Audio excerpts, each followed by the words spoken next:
What's up guys, NepentheZ here and welcome to my very first World Cup draft video. That is right, the FUT draft is in the World Cup game mode. Of course, didn't exist 4 years ago when the World Cup game mode came out, so it couldn't have been in there. I'm excited to see what kind of players we're able to pack, because there's a very limited number, because there's a very limited number of players available anyway, and B, I'm very excited to understand what the rewards are, because you don't get anything tradable out of this, right? So obviously in the regular version of the World Cup, if you buy a 5k or a 7.5k pack, you get that same equivalent pack in regular FUT where you can open it. But in draft, that doesn't happen. So if you win the draft, it's got to be definitely something worth something, because otherwise it's going to be quite sad. So I'm probably going to go for the 4-1-2-1-2 wide. A good start for me. Let's hope for a big captain. Well, we couldn't have asked for much more than that, really. Here's Deco. 3-star weak foot, 4-star skill moves. It's quite, really nice dribbling and passing, good shooting, good pace, good stam. The logical choice would be to take Messi, but I wonder how often Messi's going to pop versus an icon. We could also take Luis Suarez there as well. I'm going to take Messi. We're going to take him. Obviously, in terms of the draft for links now, we've got to be careful because it's not going to link the same way as normal. Although Thierry Henry is definitely going to be helpful. 93 Henry, 4-star, 4-star. What a great way to start off the draft. Finisher chem style as well. How many icons can we get? I'll take every... Oh, I wish I took the other icon. I'll take every icon from now. We could go with Prato here, gets a strong link to Lionel Messi, but I doubt he'll be in our final squad. Antonio is probably the best in terms of actual ability there. Quite a nice card, obviously. Messi, oh, the brand new icon, Nakata. 4-star, 4-star. Other than his finishing and positioning, his stats are quite nice. Or we could go with JJ Okocha, 4-star, 5-star. And just much better stats. I'm going to take him instead. Let's go for that. So we've got two icons in our first few picks of the draft here. Perisic is a good shout. Heung-min Son, 4-star, 5-star, or 5-star, 4-star. Engine Chem star. I'm going to take Son. I can't not take him. I know he doesn't get like a strong link around or anything like that, but I can't not take him. Let's see what we get in at CDM. Casemiro is a really good option. Gets obviously a link to Messi. Chem's not going to be like phenomenal here. I'm going to take that Casemiro card. It's a good card. He's got a pace boost as well. Medium high, 6'1". Great defending, great physical. He's got alright pace now as well. Good reactions too. Can we get ourselves a couple more icons though? That's going to be the real question. Or are we going to be stuck? Oh, this guy with a shadow gets a strong link into Messi, which is great because it allows us a little bit more freedom in defence. And we're going to need it because these guys are terrible. Do we go with Dendonka? Doesn't get any links. I probably just want to go for anyone that does get a link here, don't I? So we'll probably go with... Balanta. Good pace, good defending and good physical with an anchor card. We'll go with him. And then we'll pick up our next centre-back. Come on, give me another icon, EA. Nothing here. Murillo's not a bad shout either. Decent pace, defending and physical. Probably the best out of the bunch, actually. And then we'll go in at left-back. Let's see who we get here. Jordi Alba. Ooh, Marcelo. Alexandro. Could go if Jordi Alba doesn't link. Let's go with Alexandro. That's a really, really good squad to start with, in my opinion. I don't know how easy or difficult it's going to be to get 100 chem. Obviously, I don't have... Yeah, goalkeeper's a problem. I didn't even think about that. None of these guys link. We're going to go with Courtois because he's the highest rated. 80 chemistry, 86 rated to start with. Not bad at all. Hopefully we get some more icons. Yes, there's one. Although he doesn't fit. He doesn't fit. I'm going to take him anyway because he's an icon. In fact, he might be better than JJ Okocha. He's actually not. Physicals, maybe. I love this Rui Costa card in regular Ultimate Team. I used him for over 1,000 games. Ooh, Sergio Aguero. Yes. Yes, yes, yes. Because we pop him in there, then we switch these around, and it gives Heung-min Son a chem boost up to 7 chemistry. That is great. That is very, very, very good. So we've got 3 icons. We've got a phenomenal squad so far. Oh my god, why does it have to be so many cams? And of course I'm going to take Maradona.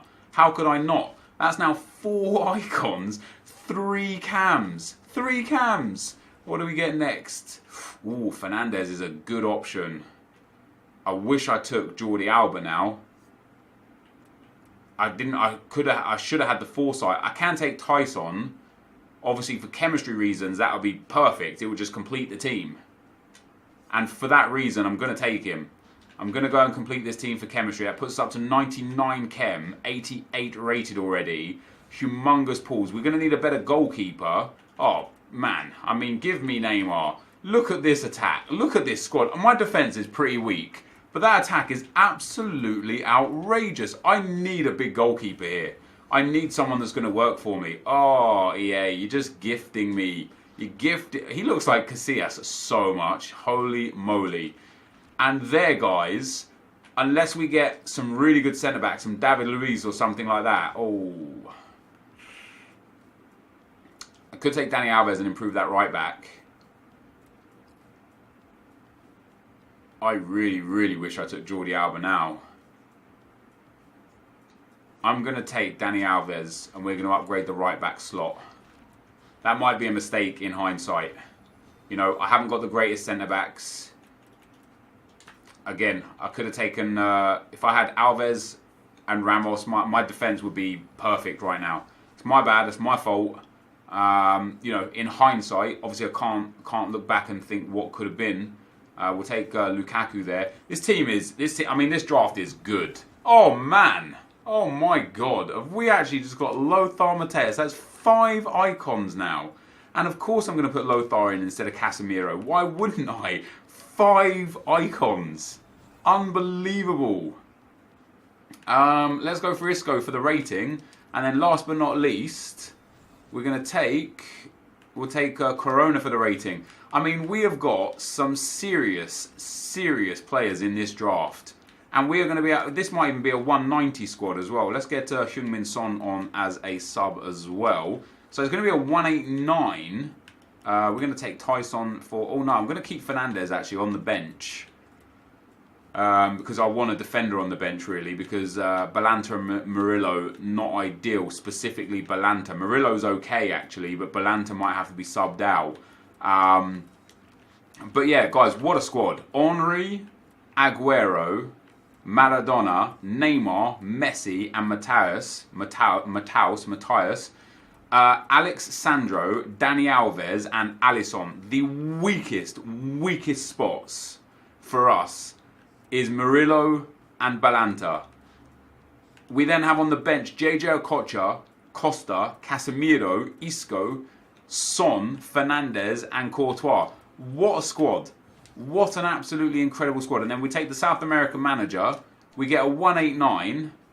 And I think everybody bar the CDM is on 10 chem. I think. I mean, I don't know what to expect from the draft and from gameplay and what other people are going to have. Matthäus is on 7 chemistry in there. Yeah, I don't really know what to expect. But with a team this good, I'm not going to lie. I'll be quite sad if I don't go far in this draft. That, though, guys, is the squad. Let's get into the action. Okay, guys, as we go into the gameplay, the first opponent we come up against has got a 4-1-2-1-2 team with Icon, Ronaldo, Matthäus, and Klose, Christian Eriksen, Modric, Dembele, and just generally a very, very good team. Walker, Ramos, Leno in goal, and Dean and Umtiti in defence. And the first thing I want to know, or want to discuss with you guys and get your opinion on, is how do you find the gameplay compared to regular FUT? For me personally, it's actually the same. I remember FIFA 14 World Cup vividly because the gameplay was incredibly more arcade-like and so much more fun to play. But the gameplay in this occasion, in this World Cup game mode, in my personal opinion after playing just a handful of games so far, it is just the same gameplay. So what do you guys think? What do you guys feel? Do you feel it's the same? Do you feel it's heavier, faster, more arcadey, less arcadey? How do you guys feel? Anyway, we get the first goal. Great goal from Aguero. And the second goal, a very cheesy rebound from Thierry Henry there. Good to have him up front in the squad. And of course, the first game is the most important game. It doesn't matter if we win the draft the first time around, but winning that first game has got to be important. And my opponent here was actually a very good player We go through with Sergio Aguero into the 70th or so minute. I think that was Aguero, and he lays it off to Neymar. Neymar with a great finish to make it 3-0. Just a few minutes later, we made it 4-0. Aguero into Maradona. Maradona back to Aguero. Aguero with a lovely little fake shot and then drills that one past Leno in goal to make it 4-0. And there was time in this game for a fifth. And I think 5-0 in this game, it was probably a harsh scoreline. I probably didn't deserve to win by 5. I definitely didn't deserve to keep a clean sheet. My opponent created a lot of good opportunities, but sadly for him, I was able to just make the most of my chances, and I walked away with a big 5-0 win. You'll see there on the screen there, he had 8 shots, 7 on target, no goals. Into the second round, we'll come up against a 4-2-3-1 squad. Henry and JJ Okocha, Carrasco, Fernandinho, Kante and Dembele, who he subbed off pretty early on for Lionel Messi, David Luiz, Chris Smalling, Ryan Bertrand, Joe Hart, and I don't know who that is at right back, but he subbed him off as well. But generally quite a weak defence, a really poor goalkeeper. The fullback's not the greatest. They're not on 100 chemistry either. So I did fancy my chances against this team, but of course the 4-2-3-1 is a super OP formation, and Thierry Henry is absolutely incredible. We start things off 10 minutes in. The goalkeeper kick out, still effective in the World Cup mode. The giant kick down the field. As I said, basically it felt like I tested a few things that I know worked for me. The goalkeeper kick out, the far post cross, they still work exactly the same. So no gameplay, in my opinion, has been adjusted. We go 1-0 up after just 10 minutes.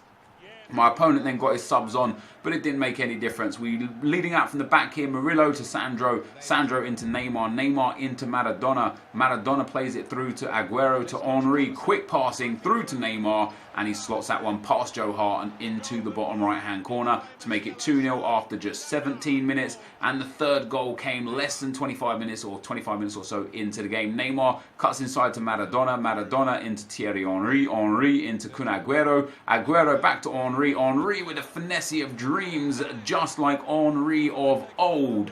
And at 3-0 my opponent decided enough was enough, and he ends up rage quitting. So a good 5-0 and 3-0 win leading into the third round. I didn't know whether or not the draft was going to be difficult or easy. Are there going to be tryhards, or is it just going to be full of brand new people coming back to the game who aren't great at FIFA? There was only one way to find out, and that was to play the actual game. So into the semi-final, we'll come up against a 4-1-2-1-2 team, a really good team. Ronaldo, Mbappe, Pele, Rakitic, Matuidi, Sergio Ramos, Jordi Alba, Joshua Kimmich, Manuel Neuer. I mean, just generally like Tolisso in there as well. Cabasele, probably the only weak link, but with a shadow card on Cabasele, he's still not even that bad. This is definitely the strongest team we've seen so far, and beats my team for goalkeeper, for fullback, for centre backs, and just generally is probably a more well-rounded team. Even though I have a higher rated team, this is probably a more well-rounded, complete team. Things started off very well for us though in this semi-final. Thierry Henry here picks up the ball, lays it through to Maradona, who accelerates away, shoots and scores to make it 1-0 after just 11 minutes. However, that was the start of things going pretty bad for me, and just dramatically unlucky in this game. Jordi Alba here gets into the box, nice little drag back, and again past the defender. Should have probably intercepted that. There's rebound number 1. Alisson palms that straight back into Pele's path. My defenders don't react, and that's having bad centre backs. What you'll get for having bad centre backs. Really, low reactions. Low ball control is always a problem. Second goal came from a chip through ball over to Ronaldo. Beautiful ball, beautiful goal. That's my bad. I've used second man press and covered the wrong man there. Left Ronaldo in lots of space, and he made it 2-1. He then made it 3-1 with yet another lucky rebound. Look at that. It hits Masiello or whoever the centre back was. I can't remember his name. And the goalkeeper goes diving into thin air. The ball falls straight back to Pele, and he scores. And if that wasn't unlucky enough already, he takes a shot here with Pele, and it just deflects off into the perfect path to Matuidi, who taps that home to make it 4-1. And I thought, hey, sometimes when it's not your game, it's just not your game. And if ever I needed a decision to go against me to know that it wasn't my game, how about this? A lovely roulette there from Henry, gets tripped over in the box, no pen. So it was definitely going to be going against me. And my opponent, to his credit, took every opportunity he had, basically. 4 times in my box, scored 4 goals, gets into the box for the 5th time here. And that is a great finish from Salah. Miscontrols it, allows it to pop up, hits it on the swivel with the volley. Really, really clean finish there. We do get a penalty in the 70th minute to make it 5-2. And Mateus there dispatches that to make it 5-2. And we pulled it back to make it very interesting at 5-3 with still 13 or 14 minutes to go. Lovely little ball on the inside to Maradona. Maradona saves, 1 tackle, finesse shot of dreams, lovely finish, 5-3 after 76 minutes, and this guy then started just managing the game. I want to be civil here and say that he's managing the game. Because I've done it before, I've had it done against me before. It's super frustrating. You can see me spamming the offside trap. I'm all out attack. I'm trying my best, but my team, they're just not even trying to get up the field. I've spammed the offside trap. I'm all out attack. I've done the best that I can to get my team to react to what he's doing. But when they just don't react, I don't know what you can do. You know, this guy spreads it wide again, wasting time, drag backs, plays through. Eventually, my team did step up far enough to the point where this guy played 1 through ball through and ends up getting a goal in off the post for Pele there. So he's had 2 rebounds, a couple off the post. Like, I just felt like this was one of those games that was just super unlucky for me. You know, on another day, it's hard to say after conceding 6 goals, but on another day I'd actually be leading this game. You know, if a few of those 50-50 bounces fell my way, who knows? So we go 6-4 down. Eventually he does get a 7th goal. I thought he was offside there. It actually hits Alexandro to go in as well. It was going wide before it hit Alexandro. But 7-4, the full-time score. And you'll see from the match stats, other than the possession, Alisson with 3 saves, his Neuer with 7 big saves for him. And other than the possession, which he has over me because of the way he was trying to see out the game late game, the match stats were quite even. And as I say, you know, fair play to him. He took all of his chances. I didn't take my chances. And there's not a lot you could do about that, you know. So unlucky for me, but let's go and see what packs we get and if we can pack anyone good. That is the end of the gameplay. I will be right back. So guys, we end up losing in the semi-final there. Interestingly enough, it wasn't even really the 2 centre-backs that were the problem. It was actually the goalkeeper. My opponent scored 2 rebound goals off of Alisson parrying it out. 1 deflected goal from a corner, 1 off the post, 1 own goal. I mean, I was unlucky ultimately. You know, when I pulled it back to 5-3, I think, or 4-3, whatever it was, he started playing possession football, just passing around the back line. I had to go all out attack. It allowed him back in behind. He managed the game very well, is what I'd say. But yeah, like this team, I mean, it played amazing, right? I scored a lot of goals in all the games. I won quite comfortably in the first 2 games. I got a rage quit in game 2. You know, scored 5, scored 3, scored 4. Just sadly, everything that guy shot in the first half of the 3rd game just went in. You know, as I say, 2 rebounds, 1, I think 1 off the post, and 1 chip through ball, which was just my own fault. I mean, ultimately, it was all my own fault, right? But it's interesting anyway to see what we get for losing in the semi-final. Jesus Christ. I don't know if that's good or bad. A FIFA World Cup Standard Pack, another FIFA World Cup Standard Pack, an Asia Players Pack, an Africa Players Pack, an Asia Premium Players Pack, an Africa Premium Players Pack. Okay, that's terrible. That's genuinely terrible, and let me explain why. There are not very many good players in Africa or Asia coefficients, or confederates, sorry, and that ultimately is going to leave us with a very limited number of players that we don't care about. So not even a board. 81 rated or higher obviously is considered as a board. We get Honda, Inui, and Jahanbaksh. Apologies if I said that wrong. 3 alright players, just not really that good, are they? An Asia Players Pack. Let's see what we get out of this one. Who's the best? I mean, if we could get Heung-min Son, I mean, no board here again. Maybe we could get Icon Nakata. Maybe the icons are available. Al Jassim, Wright, and Lee Yong. I mean, this is the kind of stuff. And what I will say is that I don't think this is worth it. An Africa Players Pack up next. Yeah, I don't think this is worth it for losing in the semi-final. It just doesn't seem good value for money. Yeah, sure, you get a lot of players, but if you're constantly going to be getting Asia and African players, if these were Europe, South America, I'd say, all right, this is probably worth it. You know, you're going to pick yourself up 12 European or South American players. That's really, really good. As it was, we didn't get a single board, sadly, out of all 4 of our big packs. We do get a duplicate Belanda there. But yeah, Basufa and Sobi, not very good at all there. And then 2 FIFA World Cup Standard Packs. So here we can, fortunately, get anyone or anything. Sadly, no board again in the first Standard Pack. What do we get as our rare item? Yunez, Morales. I suppose that's not a bad card. 4-star, 4-star. It's not a great card though, is it? Jansen, a Chem style, a kit. I mean, that's okay. Is it worth it? If I even get 1 decent player in this pack, I say yeah, overall it's worth it. We do get a ball player. There we go. Let's see who this is going to be. Brazilian, left back, Alexandro or Marcelo? Alexandro, that is actually alright. We end up getting an 84 rated Alexandro out of that. For 15,000 coins, is that worth it? It's debatable, really. It's debatable. We get a Hawk Chem style in there as well, which is pretty nice. The Serbia away kit. We do get Alexandro, who will go into my main team on this account. Haven't actually played a game on this account. Well, he won't go into my main team, actually, will he? Oh, no, he will, because I didn't have a good left back, so we could throw him in there. He gets a link to more. But overall, let's send those guys into the club. Lindelof in there as well. Overall, that was slightly disappointing. 12 players from the packs was okay, but it's a shame that they were Asia and South, African packs. As I say, if even one set was European or South American, I would say, yeah, that would probably be a good deal. I'll keep going and keep going. We're going to try the offline draft to see what we get, whether that's value. I'm going to try the single player tournament as well to see if that's value. And we're going to go from there. But that, guys, is going to be the end of the video for today. If you did enjoy it, be sure to leave a like, rating, comment, and subscribe to my channel if you haven't already. But for now, guys, I'm out. Peace.